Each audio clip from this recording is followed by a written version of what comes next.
지난 8개월의 시간을 기록하고 오늘부터는 출애굽기의 말씀을 여러분과 함께 살펴보려고 합니다. 특별히 오늘은 출애굽기의 서론이라고 할 수 있는 출애굽기 1장과 2장의 말씀이 어떠한 의미를 갖고 있는지를 함께 살펴보도록 하겠습니다. 저희가 지금 수요일에 에스라 바이블 스터디를 진행하고 있는데 이번 주에 출애굽기 19장까지 이제 읽어오셔야 되죠. 그래서 아마 다시 읽어보시는데 오늘 말씀이 아마 조금 도움이 되시리라 생각합니다. 우리가 성경을 읽을 때 크게 두 가지를 보통 고려하는 것 같습니다. 하나는 나무를 보는 것이고요. 하나는 숲을 보는 것인데 제가 생각할 때 나무를 보는 것보다 더 중요한 것이 사실은 숲을 보는 것이라고 할 수 있습니다. 왜냐하면 숲을 본다는 것은 우리가 성경을 읽으면서 어떤 해석학적인 안경을 쓰는 것과 같기 때문입니다. 성경이 신비스러운 하나님의 계시를 담고 있다는 말은 성경 속에 어떤 사건이 실제로 일어났는지 실제로 일어나지 않았는지 어떤 그런 역사적인 차원에만 머물러 있지 않다는 것을 의미합니다. 어떤 사람들은 노아의 방주가 실제로 있었느냐, 그 홍수 사건이 실제로 있었느냐 없었느냐와 같은 과학적이고 역사적인 사실을 밝히는 데에만 치중합니다. 물론 그런 열심도 참 좋습니다. 그러나 성경이라는 책은요, 어떤 사건이 실제로 일어났느냐 안 일어났느냐를 증명하는 책은 아니라고 할 수 있겠습니다. 어떤 사건 자체는 오히려 전제하고 있습니다. 마치 성경이 하나님의 존재를 증명하는 책이 아니라 성경은 이미 하나님을 전제하고 있다는 것과 같은 의미입니다. 그러므로 성경은 어떤 실제적인 사건이 역사적이냐 아니면 비역사적이냐에 대한 증명을 우리에게 해주지는 않아요. 오히려 일어난 사건이 어떤 의미를 담고 있는지에 대해서 우리에게 말씀해주는 책입니다. 제가 중학교 때 있었던 일인데요. 중학교 때 저희 교회에서 미랄의 밤이라고 해서 그 당시에는 그런 거 많이 했잖아요. 문학의 밤 같은 거 많이 해서 11월쯤에 교회에서 연극도 하고 노래도 하고 춤도 추고 시도 읽고 막 다양한 그런 학예회 같은 어떤 그런 거를 교회에서 많이 하지 않았습니까? 제가 중3 때 연극을 준비하는데 저랑 친한 친구가 이제 같이 연습을 하는데요. 같이 연습하는 날인데 저랑 친한 친구가 지금도 잘 친하게 지내는 친구인데요. 연습하다가 중간에 오락실에 간다고 교회 연극 연습을 땡땡이 치고 나갔습니다. 그러다가 한 1시간도 안 돼서 다시 교회로 돌아온 거예요. 그래서 제가 친구한테 너 왜 다시 왔느냐, 오락실 오락 다 하고 왔냐 했더니 그 친구가 말하기를 자기가 교회에서 연습하다가 땡땡이 치고 오락실에 갔는데 가다가 불량배 형들을 만났다는 거예요. 그래서 맞고 돈을 다 뺏겼다는 거예요. 그래서 보니까 자신 얼굴이 약간 멍도 들어있는 거예요. 근데 이 친구가 집으로 바로 가지 않고 교회로 다시 돌아왔습니다. 왜 다시 교회 왔느냐 물어봤더니 그 친구가 자기가 교회에서 연습하다가 땡땡이 치고 도망가다가 하나님한테 혼난 것 같다고, 하나님이 자기를 벌하신 것 같다고, 그래서 다시 연습하러 교회에 왔다는 것입니다. 어떤가요? 이 친구는 지금 길거리에서 불량배 형들을 만나서 돈을 빼앗긴 사건을 어떻게 해석하고 있습니까? 하나님이 나에게 벌 주신 사건으로 해석하고 있습니다. 이 친구의 이야기에서 사실 이 친구가 있었던 그 사건 자체는 사실 아무런 의미가 없을 수 있습니다. 만약 이 친구가 자기가 경험한 그 사건을 해석하지 않았다면 그 사건은 그냥 무의미한 사건으로 남아서 그대로 잊혀질 수 있습니다. 그 형 나쁘네, 나쁜 놈이네, 그냥 잊고 지나가, 이렇게 넘어갈 수 있는 부분인데 그 친구는 그 사건을 신앙적으로 해석한 것입니다. 이 사건 자체가 제가 그 얘기를 들으면서 너 실제로 맞았느냐 맞았지 않았느냐 진짜냐 가짜냐는 여기서 그렇게 중요하지 않아요. 우리는 당연히 그 친구가 깡패 형들에게 맞았다는 말을 믿는다는 전제에서 그 다음 이야기를 듣는 것이기 때문입니다. 마찬가지인 거죠. 성경을 읽는다는 것도요, 우리가 성경의 어떤 사실이 역사적으로 일어났느냐 안 일어났느냐에 너무 치중하다 보면 우리는 성경이 그 사건을 통해서 우리에게 말씀하시고자 하는 그 지시체를 놓치게 되고 마는 경우가 많습니다. 즉 성경의 어떤 주변적인 것들에만 몰두하느라 말씀이 본질적으로 말하고자 하는 말을 놓친다는 것입니다. 그러므로 우리가 성경을 병전으로 대한다는 것은요, 이 성경을 하나님의 계시로 대한다는 것은 성경을 읽을 때 먼저 나 자신과 거리 두기를 해야 된다는 것을 의미합니다. 나 자신과 거리를 둔다는 것은요, 내 관심을 내려놓고 내 상황을 내려놓고 우리 앞에 놓여져 있는 이 텍스트를 객관적으로 수용하겠다는 의지입니다. 그리고 이 본문이 말하고자 하는 바가 무엇인가에 대해서 겸손하게 수용할 수 있어야 합니다. 다시 말해서 어떤 역사적인 사실에 대한 의미가 무엇이냐, 이 사건이 상징하고 있는 의미가 무엇이냐, 성경 본문 이 텍스트가 지시하고 있는 지시체가 정말 무엇이냐, 거기에 관심을 가져야 한다는 것입니다. 그러려면 사실 가장 먼저 이 본문을 성실하게 읽어낼 수 있어야 합니다. 사실 우리가 하나님을 알아가는 것, 내가 하나님을 보통 말할 때 내가 이야기하는 하나님, 내가 말하는 하나님은요, 사실 내 생각의 하나님인 경우가 많아요. 신은 이래야 돼, 신은 당연히 어떤 이래야지, 어떤 그런 하나님은 이래야지, 내 생각으로 하나님을 알 때가 참 많습니다. 그러나 기독교에서 하나님을 알 수 있는 가장 확실한 방법은 바로 우리에게 주어진 특별 계시 성경을 통해서입니다. 우리가 출애굽기를 읽으면서도 마찬가지인 것 같습니다. 출애굽기에서 가장 유명한 사건은 뭐니 해도 출애굽이잖아요. 홍해가 갈라서 거기를 건너가는 사건, 그리고 뭐 애굽의 병사들이 거기에 빠지는 사건, 그런 것이죠. 그런데 이 출애굽 사건이 실제로 일어났느냐, 만약에 실제 일어났다면 언제 일어났느냐, 이 질문도 중요한 질문일 수 있습니다. 하지만요, 그게 성경이 말하는 본질은 아니라는 것을 알게 돼요.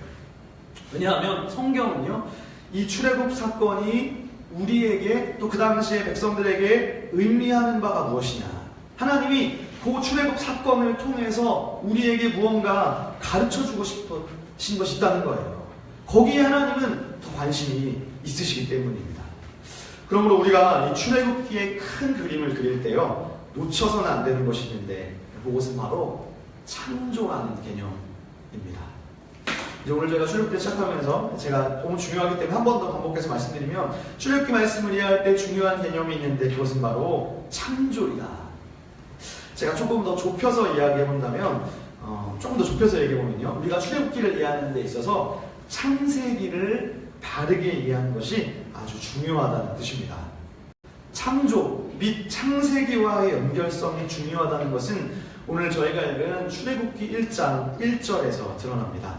다 같이 오늘 말씀 1절을 한번 다시 보시겠습니다. 제가 읽어드릴게요.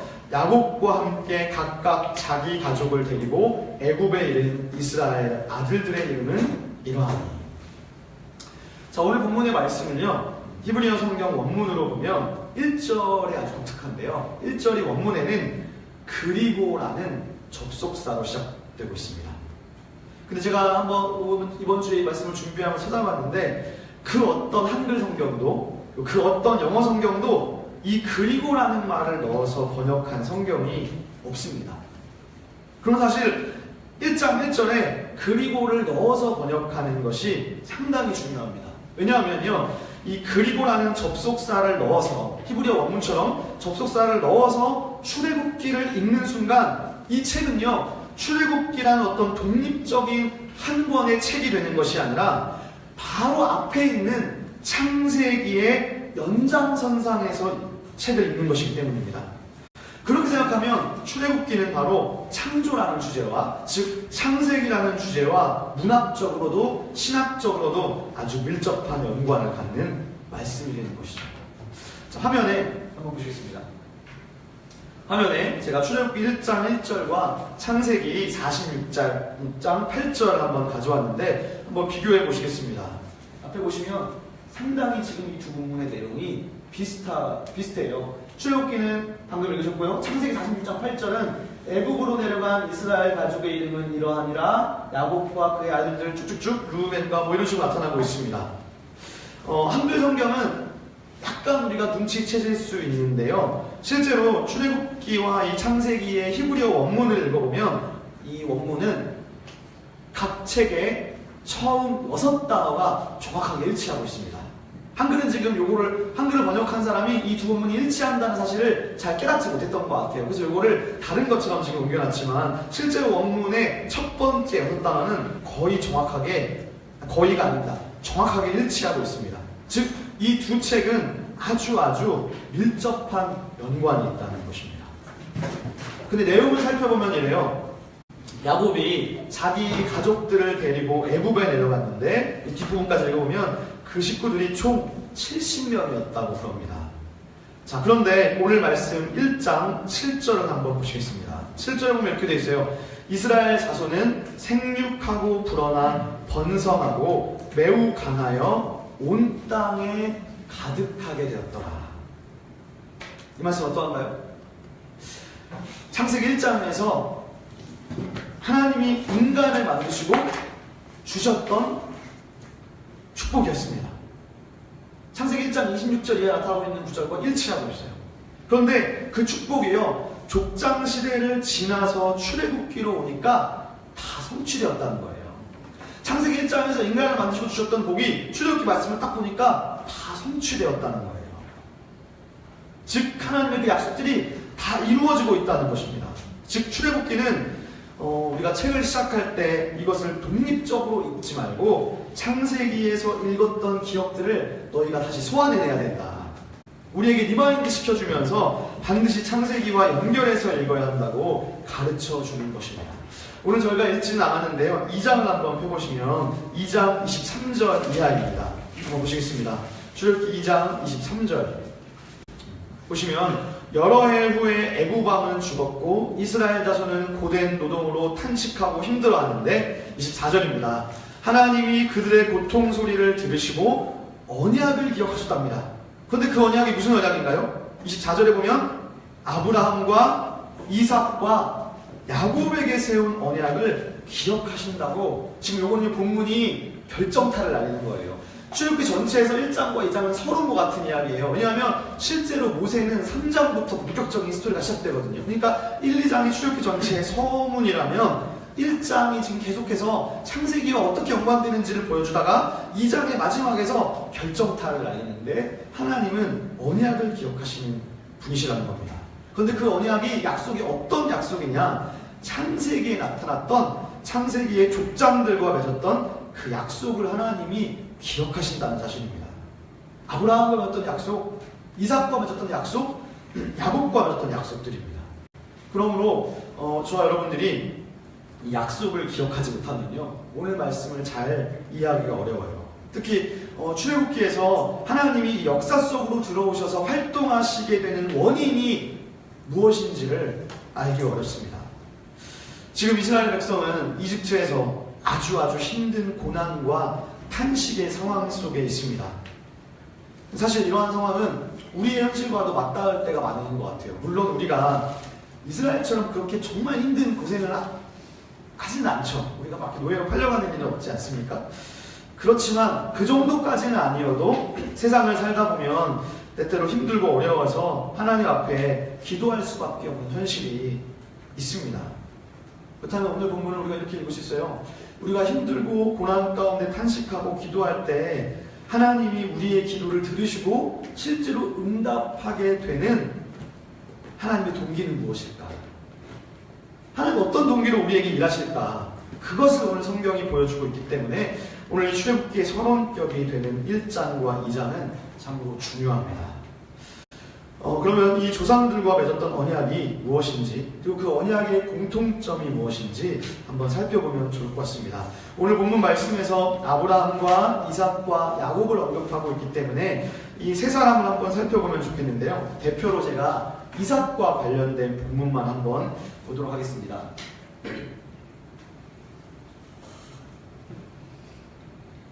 제가 만들었는데 거기에 안 들어갔나 봐요. 찾아봐야 될 것 같습니다. 죄송합니다. 네. 창세기 26장 3절 4절입니다. PT가 만들었는데 네. 창세기 26장 3절 4절입니다. 제가 원래 찾는 수고를 덜어드리려고 앞에다가 넣었는데 네, 수고를 해야겠습니다. 자, 네, 창세기 26장 3절 4절입니다. 동기화가 제대로 안 됐나 봐요. 네. 그 아래 중요한 표도 있는데 지금 어떻게 해야 될지. 네, 어쨌든 한번 창세기 26장 3, 4절인데요. 네, 한번 여러분들께서 한번 소리내서 한번 읽어주겠습니다. 시작. 이 땅에 건너가면 내가 너와 함께 있어 내게 복을 주고 내가 이 모든 땅을 너와 내 자손에게 주리라. 내가 내 아버지 아브라함에게 맹세한 것을 이루어 내 자손을 하늘의 별과 같이 번성하게 하며 이 모든 땅을 내 자손에게 주리니 내 자손으로 말미암아 천하 만민이 복을 주리라. 네, 어떤가요? 이와 유사한 약속의 말씀이 사실은 아브라함과 관련해서 가장 먼저 나왔어요. 내 자손을 하늘의 별과 같이 번성하게 하고, 그리고 너와 내 자손을 통해서 너가 먼저 복이 되고 너와 내 자손이 복이 되어서 내 안에서 너로 말미암아 너를 통해서 온 민족이 복받게 하는 것. 그러므로 이 족장은 그 복을 나누어주는 복의 담지자가 되는 것. 이것이 하나님이 아브라함과 이삭과 야곱에게 반복하셔서 확인해 주셨던 약속이었어요. 저희가 이삭을 중심으로 살펴봤지만 이 아브라함 스토리에서만 5번이 나와요. 창세기 12장, 13장, 15장, 17장, 22장. 이 똑같은 얘기가 아브라함하고만 5번 반복되고 있습니다. 그리고 이삭과 관련해서는 26장에 나오고요. 야곱과 관련해서는 28장, 32장, 35장 엄청 많이 반복되고 있습니다. 그리고 하나님 오늘 출애굽기에서 이 약속을 내가 기억하고 있다고 본문이 말씀합니다. 그 언약의 내용은 조금 전에 말씀하신 것처럼 내 자손이 번성할 것이고요. 내 자손을 통해서 천하 만민이 복을 받겠다는 내용입니다. 지난주에 저희가 수련회를 다녀왔는데 제가 수련할 때도 많이 반복했습니다. 신구약 성경 전체를 포괄하는 하나님의 가장 큰 빅픽처. 제가 지금 박스로 만들었는데 네, 그것이 이렇게 되죠. 온 세계를 위한 아브라함을 통한 하나님의 단일 계획입니다. 다시 말씀드리면 신구약 성경 전체를 포괄하는 가장 큰 그림은 온 세계를 위한 아브라함을 통한 하나님의 단일 계획입니다. 그 핵심이 바로 너와 내 자손을 통해서 천하 만민이, 즉 온 세계를 위한 온 세계가 복받는 것이다 라는 이야기예요. 그런데 오늘 우리가 읽은 출애굽기는 이 족장들과 맺었던 약속에 어떤 일이 벌어지기 시작하느냐. 창세기는요, 하나님의 인간을 만드시고 창조 명령이 성취되는 과정이었습니다. 1장에서 출애굽기 1장에서 생육하고 번성해 간다는 것이 창세기의 창조 명령이 이루어져 가고 있는 거였습니다. 그런데 그 창조 명령 그리고 족장들을 통해 이루어질 복이 어떻게 되느냐. 출애굽기에서는요, 그 성취되는 그 일들이 방해가 시작되는 거예요. 출애굽기에서는 이 족장들과 맺은 언약을 방해하는 세력이 등장합니다. 그것이 바로 파라오의 세력입니다. 파라오의 질서입니다. 바로 파라오의 질서가 이 창세기의 하나님의 비전을 방해하기 시작하는 거예요. 어떻게 해요? 생육하고 번성함을 통해 온 세계를 복주시기 원하신 하나님의 비전에 태클이 걸리는데 남자들을 다 죽이기 시작한다는 거죠. 그리고 이스라엘 백성들을 향해서 압제와 억압과 학대가 시작되는 겁니다. 그러면 우리가 이 출애굽기 말씀을 딱 접하면서요, 출애굽기 하면 홍해의 도화, 출애굽 구원, 이스라엘의 어떤 해방에 초점을 많이 두면서 읽지만 동시에 이것은 이 하나님의 해방과 구속이라는 것은 그 자체가 목적이 아니에요. 그 자체가 목적이 아니라 구원하는 데 목적이 있는 게 아니에요. 그것이 아니라 하나님이 품고 계신 더 큰 목적을 이루시기 위해서 이스라엘을 구속하셨다는 것입니다. 그렇기 때문에 파라오는요, 단순히 역사적인 어떤 한 인물에 그치지 않습니다. 성경 전체에서 파라오는 역사 가운데 존재하는 압제의 권력을 상징하기도 하지만요, 더 나아가서요, 성경 전체를 보면 파라오는 하나님의 창조 사역을 방해하는 혼돈의 세력을 상징하기도 합니다. 즉 하나님 나라가 이 아브라함을 통해서 이스라엘을 통해서 이루어져 가야 하는데 이 온 세계를 위한 하나님의 단일 계획을 방해하는 혼돈의 세력이 등장하는데 그것이 오늘 출애굽기에서 파라오의 질서로 나타나고 있다는 것입니다. 그럼 여러분, 우리가 이것을 명확하게 깨달을 수 있어야 돼요. 하나님은 저와 여러분에게 아브라함의 언약에 접속할 수 있도록 하셨습니다. 우리가 많이 반복했지만 신약성경 갈라디아서를 통해서 알 수 있듯이 예수 그리스도를 믿음으로 말미암아 저와 여러분이 아브라함의 자손이 되게 하시고 또 교회를 이루게 하셨습니다. 그리고 우리 시온의 교회를 통해서 저와 여러분들이 삶 속에서 하나님의 나라를 이루어가고 하나님의 복을 흘려보내는 그런 사명을 우리에게 주셨습니다.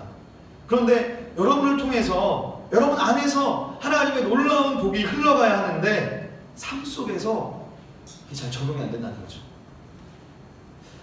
말씀대로 살고 싶은데 왜 자꾸 삶 속에서 무너지고 또 무너지고 무너지냐는 거예요. 그것은 여전히 우리 삶 가운데 또 이 세상에서 공중의 권세 잡은 자가 우리를 통해서 이루려 하는 하나님의 놀라운 계획들을 방해하고 있기 때문입니다. 이것을 방해하는 혼돈의 세력, 즉 파라오의 질서가 우리가 말씀대로 살고 하나님의 나라를 이루어가는 것을 막는다는 것입니다. 그러면 우리가 그 사실을 바르게 직시할 수 있어야 됩니다. 때로는 세상 속에서 하나님의 말씀대로 살려고 하고 주님께 순종하며 살고 싶은데 이 파라오의 혼돈의 세력이 우리를 막아서 때로는 포기해버리고 싶고 때로는 두려움도 생기고 낙심도 생기고 좌절도 생긴다는 것입니다. 하나님보다 내 삶, 내 직장, 내 돈 혹은 내 욕심과 쾌락 이런 내 안에 놓여져 있는 것들을 잃어버릴 것 같은 두려움에 믿음도 놔버리게 되는 것이죠. 그러나 우리가 명심해야 될 것은요, 세상 속에서 믿음을 내려놓는 것이야말로 세상 속에서 그리스도인다운 삶을 살아가는 것을 포기하고 세상 속에서 세상의 사람들과 같이 동화될 때 그것이야말로 이 파라오의 혼돈의 세력이 가장 원하고 있는 파라오가 목표로 하는 그 꾀임에 넘어가는 것임을 우리가 명심해야 할 것입니다. 그러므로 오늘 본문은 이것을 정확하게 보여주고 있어요. 그리고 오늘 말씀은 그러한 파라오의 반대 세력, 하나님의 계획을 방해하려는 이 열방의 시도에 초점을 맞추고 있습니다. 근데요, 그 방해하는 세력이 있지만 그 속에서 거꾸로요, 하나님도 일하고 계심을 분명하게 보여주고 있는 것이 오늘 본문입니다. 저는 그래서 이렇게 표현해봤습니다. 오늘 출애굽기 1장과 2장의 배경에는 하나의 명백한 아이러니가 들어있다. 출애굽기 시작 1장 1절에서의 7절은요, 창세기에서 약속하신 축복이 성취되어 가고 있었습니다. 그러나 7절이 끝나자마자 바로 등장하는 존재가 있는데 요셉을 알지 못하는 새 왕이 나온다는 것입니다. 파라오가 등장하는 거죠. 즉 이 왕은 어떤 존재인가요? 이거를 창세기하고 연결해서 읽을 때 이것이 읽혀져요. 그럴 때 이 8절에 등장하는 이 왕은 하나님의 복주심을 방해하는 세력입니다. 그러나 이 출애굽기 선언이 보여주는 주제가 분명한데 파라오가 아무리 하나님의 단일 계획, 즉 이스라엘을 통한 축복을 방해한다 할지라도 이것을 방해하면 방해할수록 그만큼 하나님의 축복은 더 증가한다는 거예요. 방해하는 세력이 있지만 하나님은 당신의 계획을 이루시기 위해서 이러한 방해 세력들 속에서 또한 역사하시고 활동하신다는 사실입니다. 지금 이 순간에도 하나님이 일하고 계신다는 것입니다. 그렇기 때문에 어찌 보면요, 이 말씀대로 살아가고 하나님 나라를 이루어가려고 애쓸 때 불어닥치는 고난은 필연적인 것입니다. 혼돈의 세력이 있다는 것은 당연한 것이고요.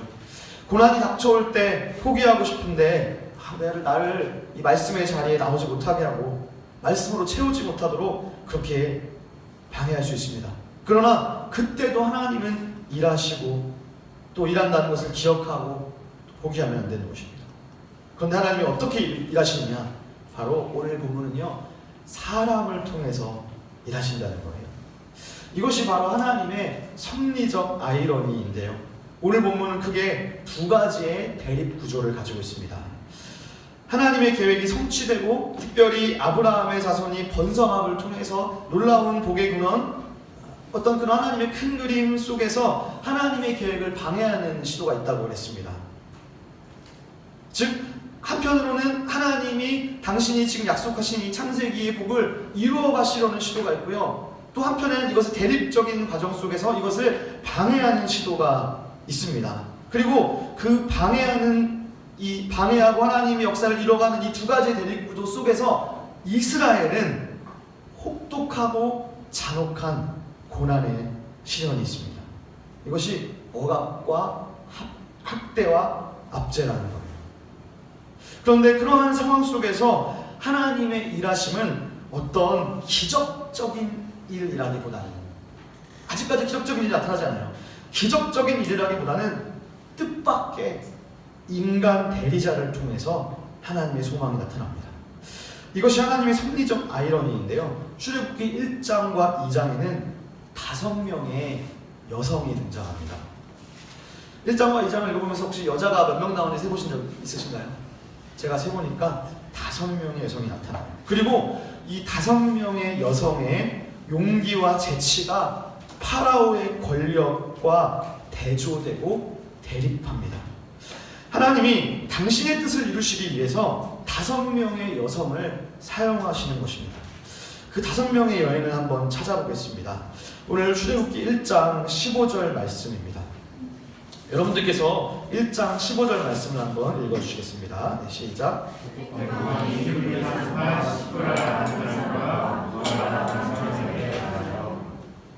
이르되 너희는 히브리 여인을 위하여 해산을 도울 때에 그 자리를 살펴서 아들이거든 그를 죽이고 딸이거든 살려두라. 17절. 그러나 산파들이 하나님을 두려워하여 애굽 왕의 명령을 어기고 남자 아기들을 살린지라. 파라오의 계획은 모든 이스라엘 히브리 민족의 남자를 죽이는 건데 뜻하지 않게 자신의 계획에 반하는 여성이 등장해요. 하나님의 나라를 방해하는 거대한 파라오의 세력, 그런데 그 파라오의 권력에 대적하는 하나님의 섭리가 등장하는데 그 하나님의 대리자는 뜻밖에도 보잘것없는 연약한 여성이었습니다. 그 첫째, 둘째 여인이 시브라와 부아라는 히브리 산파들입니다. 이들은 파라오의 명령을 거역하고 있습니다.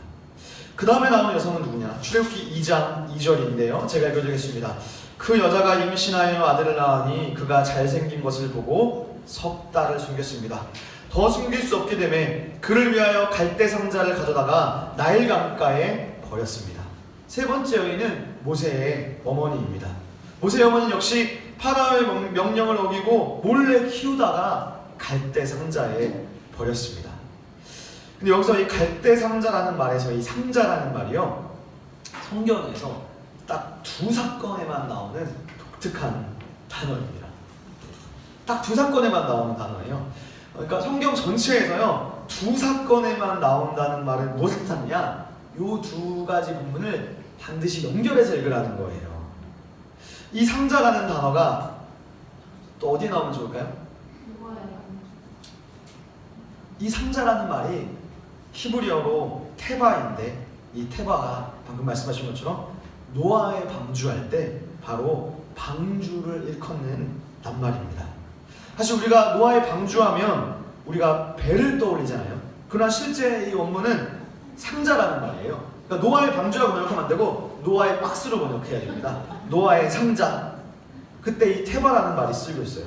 그러니까 마치 이런 거죠. 노아가 이 방주 속에 들어가서, 노아가 이 갈대 상자 속에 들어가서 본인도 살아남고 노아를 통해서 온 인류가 생명을 이어갈 수 있었듯이, 오늘 이 아기 모세도 갈대 상자 속에 들어가서 본인도 살고 본인을 통해서 이스라엘이 생명을 이어가게 된다는 것이죠.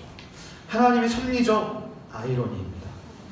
그래서 세 번째 여인은 모세의 어머니입니다. 그 다음 4절을 보세요. 갈대 상자가 흘러가는 것을 누가 지키느냐? 4절에 보시면 그의 누이가 지키고 있습니다.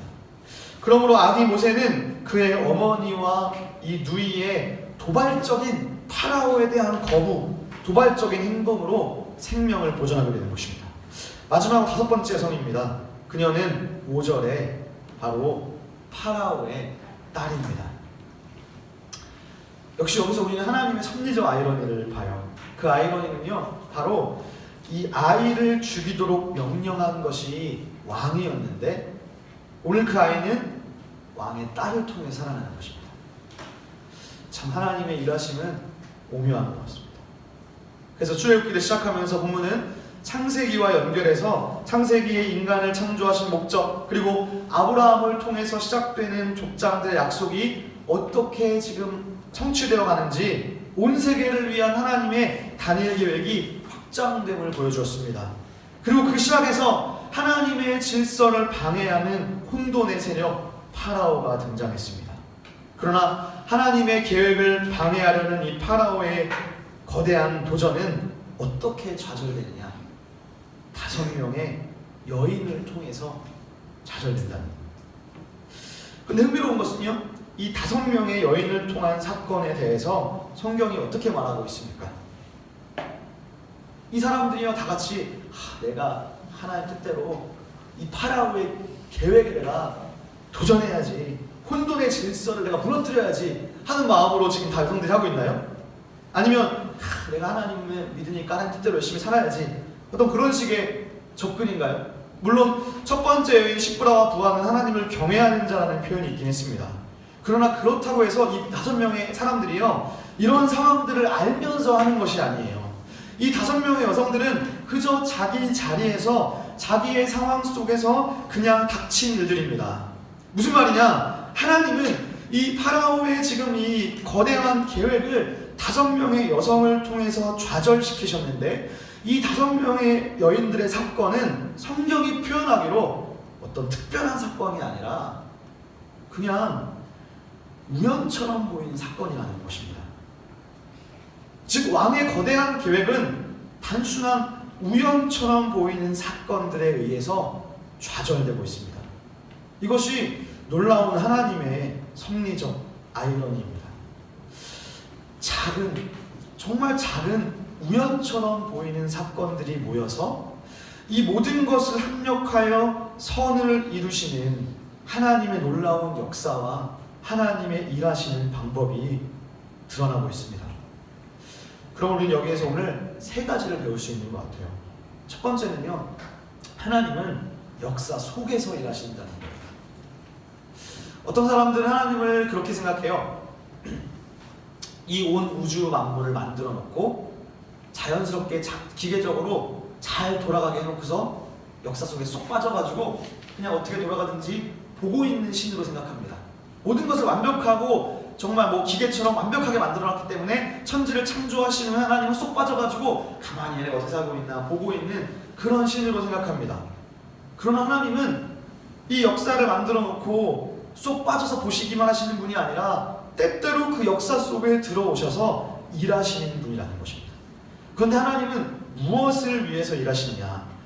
당신이 맺은 언약을 기억하시는 거예요. 그 언약을 기억하사 그 언약을 성실하게 이루시기에 일하시는 분입니다. 그러므로 우리가 기도할 때요, 이렇게 기도하는 것이 가장 효과적입니다. 하나님이 나와 맺은 언약을 상기시켜 드리는 거예요. 성경에서 하나님은 자기 자신을 이렇게 소개하세요. 나는 내 조상 아브라함과 이삭과 야곱의 하나님이다. 여러분, 이 말은요 나와 상관없는 표현이 아니에요. 아브라함 나는 경주이시지, 내가 무슨 아브라함의 자손인가, 그렇게 생각하지 않습니까? 그러나 성경을 믿는다는 것은 예수 그리스도를 통해서 예수 그리스도를 믿는 자손들로 하여금 다 아브라함의 자손이 되게 하시고 아브라함의 언약에 접속하게 된다고 했습니다. 그러므로 성경에서 아브라함의 하나님이다 할 때 이 말은 우리에게도 그대로 적용되는 거예요. 하나님이 내 조상 아브라함의 하나님이라는 말은 무엇이냐? 내가 아브라함에게 복 준 것처럼 내게도 복을 줄 것이고 너는 복이 될 것이다. 그런데 너에게만 복 줄 뿐만 아니라 내 안에서 너를 통해서 너의 주변의 모든 사람들이, 온 민족이 복받을 거야. 이것이 바로 하나님이 주신 언약이었어요. 그러므로 이렇게 기도하는 거예요. 주님, 저와 우리의 조상 아브라함에게 그 언약을 맺으시고 주셨는데 하나님, 지금 저와 우리 교회와 우리의 가정이 참 힘듭니다. 너무 어려운 일이 많습니다. 하나님, 아브라함의 언약을 기억해 주십시오. 주님이 기억해 주셔서 저를 통해서 우리 가정을 통해서 우리 안에서 이 복이 흘러갈 수 있도록 나와 우리 가정과 우리 사업을 회복시켜 주십시오. 이렇게 기도하는 거예요. 주님, 그 언약을 기억해 주세요. 근데요, 그렇게 기도하면 하나님은 일하실 수밖에 없습니다. 왜냐하면 본인이 성경에 이렇게 써놨거든요. 당신은 언약을 기억하시고 일하시는 분이시기 때문입니다. 둘째는요, 하나님은 일하실 때 사람을 통해서 일하신다. 한번 이런 거 한 번도 안 해봤는데 한번 해보겠습니다. 한번 따라해 보실까요? 네. 하나님은 사람을 통해 일하신다. 사람을 통해 한 일하신다. 번 더요. 하나님은 사람을 통해 일하신다. 사람을 통해 일하신다. 여러분들이 기도하실 때 하나님이 일하시는데 하나님은 사람을 통해서 일하신다는 것입니다. 파라오의 방해를 좌절시키시기 위해서 하나님은 5명의 여인들을 사용하십니다. 하나님이 저와 여러분에게 주신 놀라운 축복 중에 하나가 바로 사랑이에요. 사람을 통해서 이루어 가신다는 것은요, 나에게 때에 맞는 사람을 보내주시고 또 내 주변의 사람들의 여러분을 향한 중보 기도를 통해서 이루어 가시기도 하십니다. 특히 십브라와 부하, 그리고 모세의 어머니, 모세의 누이, 이런 사람들은 다 대단한 사람들이 아닌 어떻게 보면 평범한 사람들이었습니다. 그러므로 여러분 주위에 있는 평범해 보이는 인연들을 소중하게 보십시오. 내가 우습게 여기는 그 사람이, 내가 미워하는 그 사람이, 또는 이 사람은 하나님이 싫어하는 사람, 그렇게 보이는 사람을 통해서 하나님이 일하실 수 있다는 거예요. 왜냐? 하나님은 하다못해 파라오를 쓰셔서 일하시기도 하십니다. 출애굽기 뒤에 가면 나타나는 것이죠. 그러므로 하나님이 여러분들에게 주신 사람들을 감사해야 하고 소중히 여기실 줄 아는 그런 믿음이 있으시기를 바랍니다. 마지막으로 셋째는 하나님은 우연처럼 보이는 사건들을 통해서 역사를 이루십니다. 즉 하나님은 이 세상의 사건들 속에서 여전히 활동하고 계시고 또 그것을 방해하려는 인간들의 노력에도 불구하고 그분은 자신의 목적을 이루어 가십니다. 사실 근데 그거는 우연이 아니죠. 우리가 보기에는 우연이지만, 즉 우리가 보기에 우연처럼 보이는 그 사건들 속에서 하나님은 활동하고 계십니다. 다시 말해 모든 것이 합력하여 선을 이루는 것입니다. 그러므로 우연은 우연이 아닌 것입니다. 이 모든 것들을 종합해 볼 때 우리는 다음과 같은 사실들을 깨달을 수 있습니다. 내가 지금 오늘 이 자리에, 이 순간 이 자리에 앉아 있는 것이 우연처럼 보일 수 있지만 하나님의 섭리적 아이러니일 수도 있다는 믿음입니다. 나를 하필 오늘 이 시온의 교회로 인도하신 것은 결코 우연이 아니다. 우연처럼 보인다 할지라도 하나님은 이 작은 우연처럼 보이는 이 사건이 나를 향한 하나님의 커다란 계획 속에 하나의 퍼즐일 수 있다. 그리고 내 주변에 보내주신 사람들은 하나님의 역사를 이루어가기 위해 하나님이 나에게 보내어 주신 사람일 수 있다. 혹은 내가 바로 그 5명의 여인 중에 한 사람으로 쓰임받고 있을 수도 있다. 내가 누군가의 기도 제목의 통로가 되기도 하고 또 내 주변의 누군가를 통해 거꾸로 내가 살아나기도 한다는 것입니다. 그러나 여러분, 우리가 이 중에 기억해야 할 더 본질적인 사명이 있습니다. 그것은 하나님이 저와 여러분 또 우리 교회를 통해서 하나님의 단일 계획이 이루어지기를 원하신다는 거예요. 다시 말해서 하나님의 나라가 우리를 통해서 이루어지기를 기대하고 계신다는 것입니다. 그 시작이 여러분이 복이 되는 것입니다. 그러므로 기복신앙이라는 말 자체는 잘못된 것이 아닙니다. 성경이 말씀하는 기복신앙은 내가 복이 되고 내가 복받는 것을 넘어가는 거예요. 성경이 말씀하는 기복신앙은 내가 복이 되고 내가 복을 받아서 내 안에서 다른 사람들도 함께 복받는 것. 그 시작은 저와 여러분이 복이 되는 것이죠. 그런 의미에서 여러분들이 잘 되고 여러분들이 번성하는 것입니다. 그러나 여러분이 말씀대로 살고 말씀을 배워서 세상 속에서 하나님의 복을 흘려보내고 하나님의 나라를 이루어가려 할 때 그것을 방해하는 파라오의 세력이 반드시 있습니다. 그 파라오의 세력은 우리를 좌절시키려고 했습니다. 그런데 그것이 얼마나 무시무시한가? 우리를 세상적인 가치관으로 억누르기 때문입니다. 파라오는 하나님을 방해하기 위해 이스라엘 백성을 억압했습니다. 세상적으로 고된 노동으로 억압하고 학대했습니다. 저항할 수 없는 고된 노동으로 억압합니다. 우리가 하나님 나라를 이루어갈 때 가장 우리를 방해하는 것은요, 바로 세상적인 염려와 고민과 더 나아가서 세상 속에서 우리가 행하고 있는 노동과 억압과 학대입니다. 주어진 근무 시간에 더 넘쳐서 일하는 것. 왜냐하면 주어진 근무 시간 안에 더 넘쳐 일하지 않으면 못 살 것 같거든요. 우리 회사가 망할 것 같거든요.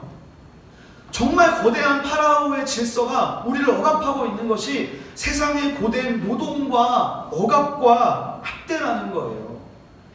이 세상의 고된 노동과 억압과 학대야말로 하나님 나라를 이루지 못하게 방해하는 가장 이기기 어려운 힘든 세력이에요. 왜냐? 내가 먹고 살아야 하나님 나라도 이루어갈 수 있는 게 아닌가요? 내가 먼저 입에 풀칠해야 하나님 말씀을 살 수 있는 것이 아닌가요? 그러므로 이 파라오의 질서가 가장 무서운 이유는, 하나님 나라를 이루어가는데 방해하는 가장 무서운 이유는 우리의 가장 본질적인 문제를 억압하고 학대하고 있기 때문이라는 사실입니다. 그래서 이스라엘이 고된 노동과 억압과 학대로 신음하고 부르짖을 때 감히 하나님을 찾을 생각을 하지 못하고 있는 것입니다. 그러한 세상적인 고된 노동은 우리를 좌절시키되 어떠한 좌절을 주느냐? 하나님을 알고자 하는 마음을 닫아버립니다. 말씀을 배우고 또는 기도하려고 하는 마음들을 닫아버립니다. 말씀과 기도를 막으려고 세상적인 고된 노동을 줍니다. 그러면 여러분, 이것이 파라오의 혼돈의 방해 세력이라는 것을 명심하십시오. 그리고 우리는 그것을 이겨낼 수 없어요. 우리는 대부분 을의 위치에 있기 때문에 실제로 이것을 이루기가 상당히 어렵습니다. 그러나 여기에서 낙심하고 포기하는 것이 아니라 오늘 본문이 보여주듯이 그 뒤에 우연처럼 보이는 하나님의 섭리를 통해서 하나님이 일하고 계시다는 사실을 기억하고 더 열심히 하나님을 알기에 힘쓰고 기도를 게을리하지 말아야 할 것입니다. 낙심하지 않고 말씀과 기도를 더 열심히 할 때 하나님은 그 언약을 기억하사 우리와 맺은 언약을 기억해 주시고 마침내 우리가 복이 되고 더 나아가 그 복을 흘려보내는 믿음의 사람이 다 되실 것입니다. 하나님이 여러분의 편이시기 때문입니다. 옆 사람에게 이렇게 한번 축복하면서 끝나겠습니다. 하나님이 당신의 편이십니다. 이렇게 인사하겠습니다. 아멘. 기도하겠습니다. 사랑의 하나님 아버지, 감사와 찬양과 영광을 주님 앞에 올려드립니다. 우리를 하나님의 나라를 이루어가기 위해서